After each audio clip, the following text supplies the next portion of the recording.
I'm asking the question, who are we? Are we prepared to accept who we are in all our possibilities, or are we too much lost in diminishing ourselves? There's a very eminent philosopher, Colin Wilson, said human beings are mired in their own triviality, and the resultant tensions he analyses so brilliantly are directly attributable to the willing underrating of our own potential.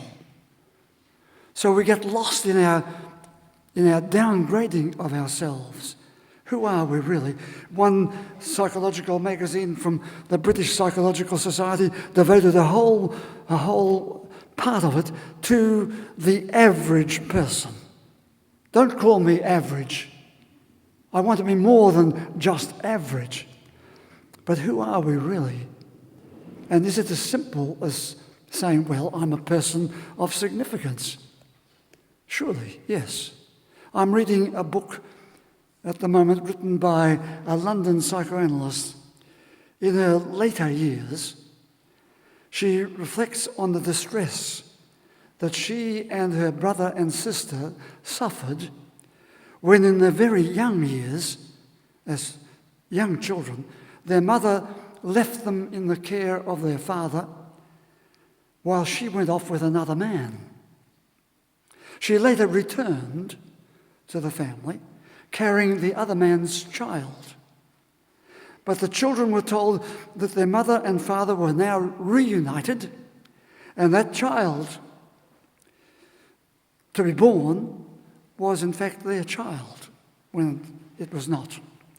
So the children were not only confused about the mother's abandonment and her behaviour, but they were expected to believe the stories their parents told them, that the new child was to be their full brother. Now, decades later, while indeed this author was writing her book in her older years, her two brothers were dying. And they were dying still confused about the experiences of their earlier years and carrying unacknowledged grief to their graves. So who were they over all those years? Who are we? In writing this very personal account of her early years, she was writing something that touches all of us. That without invitation, we find that we are being visited by ghosts of our past, by people of our past, who are still lively presence in our mind. Maybe somewhat lost in the haze of our memory, but we realize the effect they had on us. How long ago? 70 years ago, 80 years ago. Indeed, not only the effect they had on us, but the effect they have had on our attitudes and our relationships with other people in the various spheres of our life. People do things to us. People don't do what they might have done, should have done, could have done. And we lose touch with our best inner strengths, and we're likely to surrender to the things that have happened to us and what those things have done to us. And so we downgrade our significance and it downgrade the value of our personality, and we start saying, well, I'm only an average person after all. Don't give me anything more than that. The Bible story I told to you today from St. John's Gospel, the man at the pool of Bethesda. He's telling a story about the human personality, how the human personality can become bamboozled, believing the wrong things, behaving in destructive ways, even towards the self, and being blocked from the better possibilities that are sitting there right in front of him. There he was, beaten by something in his past, feeling that he was never in the right place anyway, and forever complaining that there was nobody there to help him in the way he wanted to be helped. He couldn't see that the pathway to his healing was right there in front of him. He needed to look at himself in a different way, but he couldn't do that. He needed to get beyond his nihilistic neurosis, if you like, but it was too difficult to do that. How could he focus on the new zones of energy, on life enhancement and life affirmation? How could he, with all this gathered around him, as indeed we know in our own lives? We're prone to say, we haven't got what is now needed. I'm just an average person after all. I'm too aware of how the anxiety of my latent inferiority can take over, and I remain stuck where I've been for years, in that inferiority. You see, we all of us, no matter who we are, the high achievers down to the people who feel they haven't achieved anything, we're all affected by this peculiar anxiety of doing something about ourselves as an inferior person, dealing with the bigger world. And so we stop listening. We close off. I read today from the Old Testament that curious story of in the book of Samuel. Here the young lad was restless about something. A voice seemed to be calling him to a larger and more exciting life. Why not? Every young person wants to be part of that larger life. So a voice was calling to him, and he went asking the question, what is it that's something is saying to me? But the guardians were not listening. The older people had closed off. Go back to sleep. They were not listening. It is a common experience. Even when a new way is waiting there for us, we have stopped listening. And that becomes an important part of our exploration today. So we're likely to write ourselves down. I don't have what it takes. Nobody comes to help me. I'm just stuck. I'm stuck with where I am. There's going to be no change around here. I'm likely to miss out on new pathways. If they're there, I can't see them. I don't hear them. So this is more than a matter of responding to the external situation, more than complaining about the lack of support of others and the lack of know-how in ourselves. More than any of those, we're facing the loss of energy in our own personality, loss of strength and maturity in our own personality.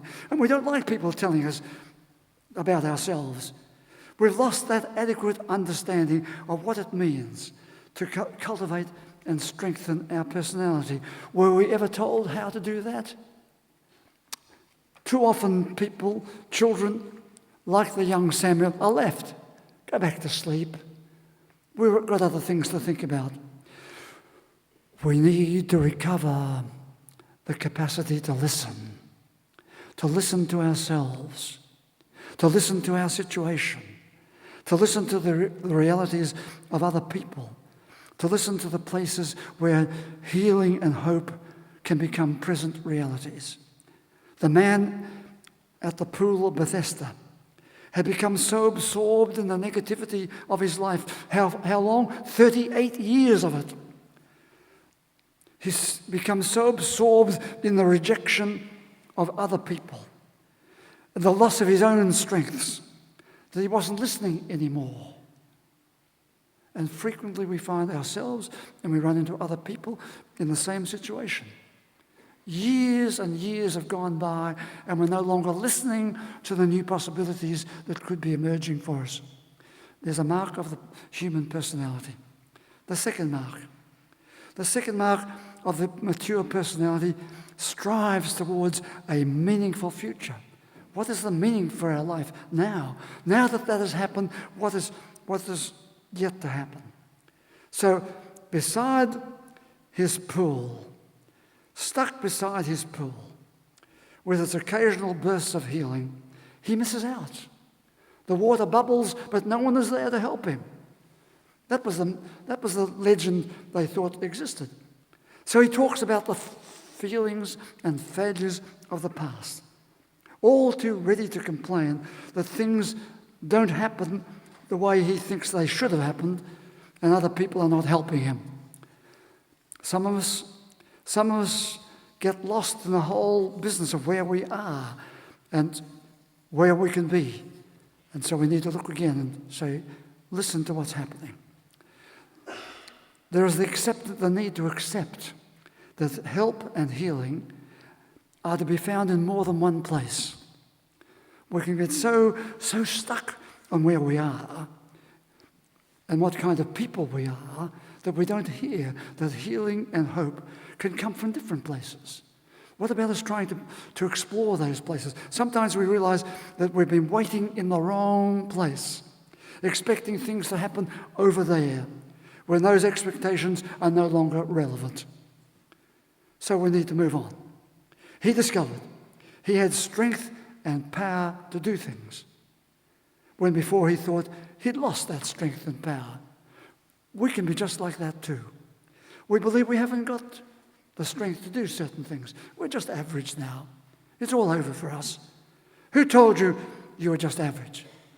Who told you that? Of course, we can go back to the past and say, well, back at school, with all the things they did to us back at school, they got written into my report card, just average, just average. And we can go on collecting various repetitions of that story. You're just average. You're just average. Whatever you do, just average. Some of us point to our own achievements, but then we say, but they're nothing much. Some of us, if you're in retirement, for example, you have nothing left to give you a lift. So you're resigned to being just average, or even below average now, because what you were, you're no longer. You're sitting around waiting for things to happen. Well, this story today says sit around no longer. Look for other sources of healing and hope. Just supposing you are stuck in the wrong place. Supposing you're listening to too many negatives about yourself. So change our supposing. Supposing you choose a different place. And supposing you hear different words, different affirmations. At that point, you step out of being just average.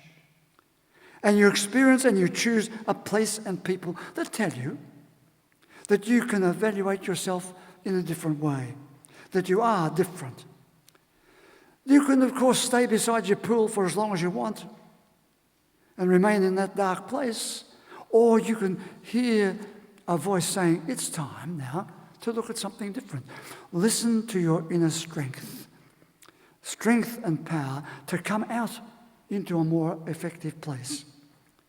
And furthermore, a critical characteristic of the mature personality is to put the past into a better place. I could say, put the past in the past. But I know that many people say, no, that's not so easy to do, put the past in another place, because it's there, it comes with us. So I say, put it into a better place. You may not be able to leave all the negatives behind. You may not be able to leave all the residues of those negatives behind. Indeed, you may not want to leave them behind. But you can have it settled so that it is there, but it is not hindering the way you can shape your future from here on. So here, so far, several things I've put to you.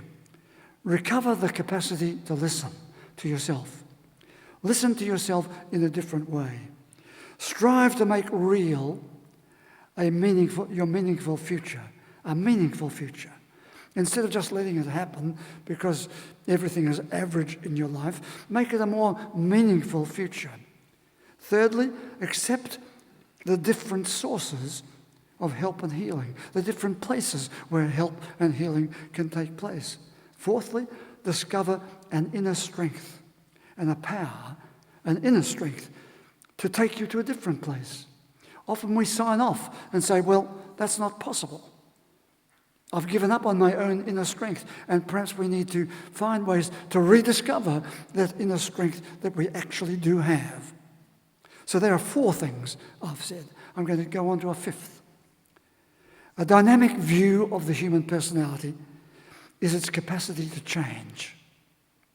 Of course, any one of us can become so set in our personality for how many decades? For many decades. Indeed, we might take credit for being stable, unchanging, fixed, steady. At one stage, one of my staff said to me, "You know, you never change." I thought, well, it's time I did. It's time I did. Most personalities carry the possibilities of changing in one way or another. Different environments, different relationships, the energy of new ideas, the inspiration of new and different experiences, and the personality begins to change if you're open to it. This is a basic tenet of any worthwhile psychology, and it's a basic part of any worthwhile religion, that human beings, even after years of being stuck in one place, after years of believing one set of beliefs, after years of behaving that life is against them, after years of being convinced of their inferior, ineffective status, after all of that, they can change in positive ways and embrace the healing of their personality. I want to go a step further. The exciting aspect of the human personality is the exploration of helping each other realize that they are somebody. As we help other people realize that other people are people of worth, people have significance, people have potential. And even though others may get into the pool before you, they may even push you aside, you can realize that the pool is there for you too, for them too. And so we resist the tendency to hate, to demand, to be angry. Instead, you realize the very important experience of worth that is given to all of us. The mature personality is one that is immersed in life and is able to be open to a life not only for yourself, but a life of others, and opening ourselves to that life generously and positively. Finally, personality characteristics, an important capacity is to re-evaluate the sources of healing and vitality. In a recent edition of Time magazine, there's a story about 2 former presidents of the United States, President Bush the younger and President Clinton.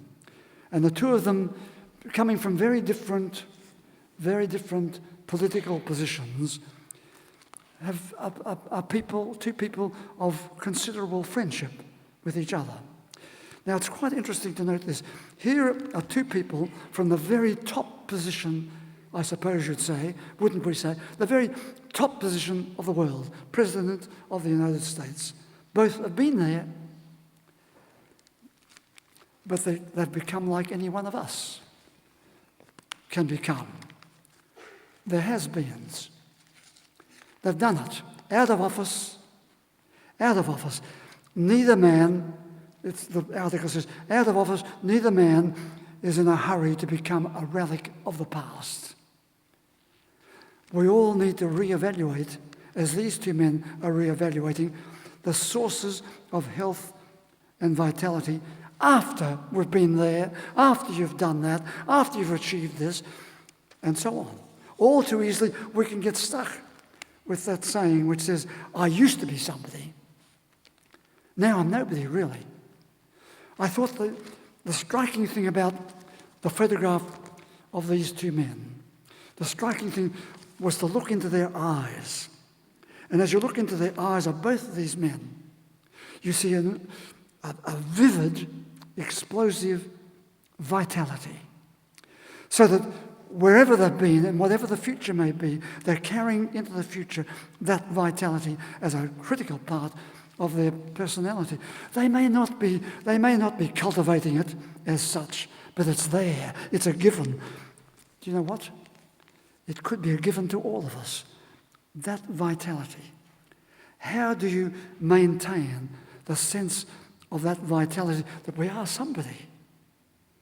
Not only that I was somebody,